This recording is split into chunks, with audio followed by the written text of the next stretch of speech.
नमस्कार, मी डॉक्टर सुबोध देशमुख.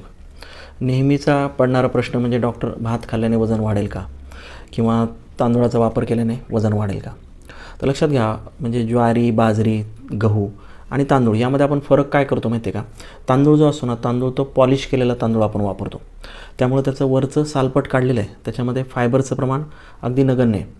त्याचा glycaemic index जास्त असणार आहे, त्यामुळं तुमची रक्तातली साखर नक्कीच वाढणार आहे आणि वजन वाढायला मदत होणार आहे. आता दुसरी महत्त्वाची गोष्ट म्हणजे आपण काय करतो, भात खाताना म्हणजे पोळी भाजी खाऊन झाल्यानंतर थोडासा भात घेतो, त्याच्यामुळे पण तुमचं वजन वाढायला मदत होणार आहे.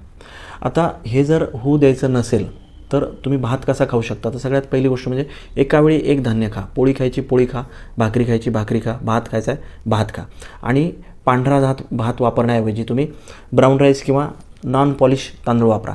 आणि भातासोबत एक वाटी भाजी, वरण आणि सॅलड हे घ्यायला विसरू नका. धन्यवाद.